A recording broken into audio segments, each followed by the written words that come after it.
আসসালামু আলাইকুম সবাইকে আরও একটি নতুন রেসিপি দেখার জন্য সবাইকে ওয়েলকাম জানাচ্ছি। দেখতে দেখতে শীত এসে গেছে, আর এই শীতে ঘরে ভাপা পিঠা তৈরি হবে না সেটা কি করে হয়। তাই আজকের পর্বে আমি মাত্র 1 মিনিটে ভাপা পিঠা তৈরি করে দেখাবো। আর এই পিঠাটা আপনারা যে কোনো রান্নার হাঁড়িতেই খুব সহজে তৈরি করে নিতে পারবেন। ভাপা পিঠা তৈরির জন্য আমি একটি বাটিতে 3 কাপ ভেজা চালের গুঁড়ো নিয়েছি। আর এই চালের গুঁড়োটা আমি ঘরেই তৈরি করেছি। আপনারা চাইলে এখানে বাজার থেকে কেনা শুকনো চালের গুঁড়োটা নিতে পারবেন।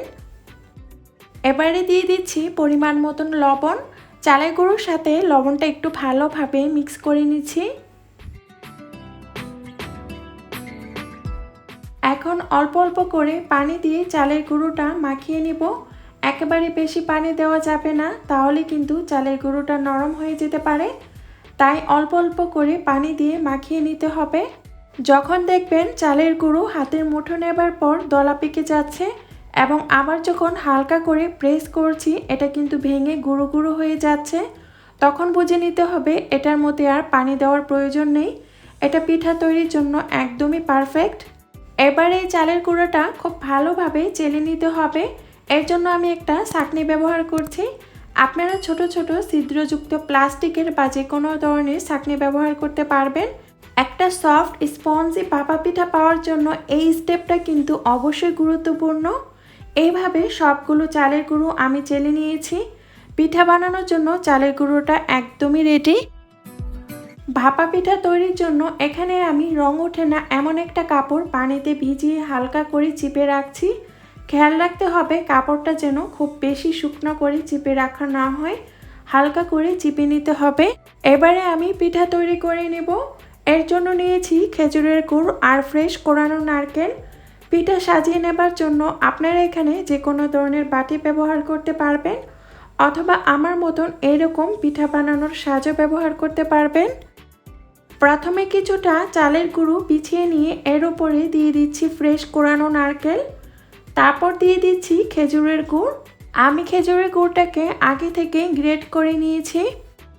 পরিমাণ মতো খেজুরের গুড় দিয়ে দেবার পর আবারও দিয়ে দিচ্ছি ফ্রেশ কোরানো নারকেল। এখন এর উপর আলতোভাবে আরও কিছুটা চালের গুঁড়ো দিয়ে পিঠাটা সাজিয়ে নিচ্ছি। পিঠা সাজানোটা যে যার মতো করে সাজিয়ে নিতে পারেন, এখানে আসলে বলার মতো কিছু নেই। আপনারা আপনাদের পছন্দ মতো পিঠাটা সাজিয়ে নেবেন।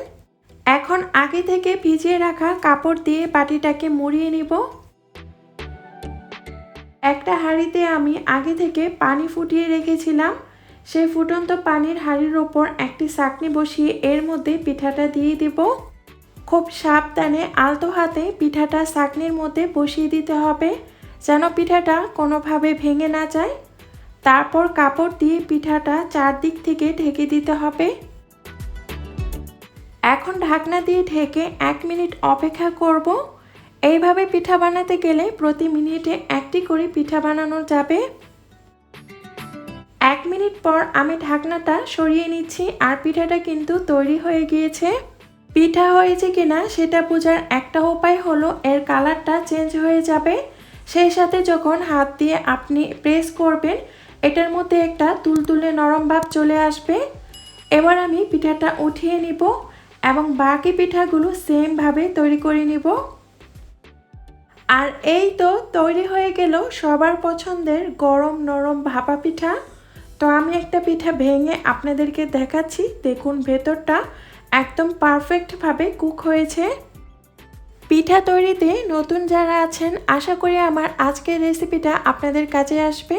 তো আপনারা সবাই ভালো থাকবেন, সুস্থ থাকবেন। আজকের মতো এই পর্যন্তই। আল্লাহ হাফেজ।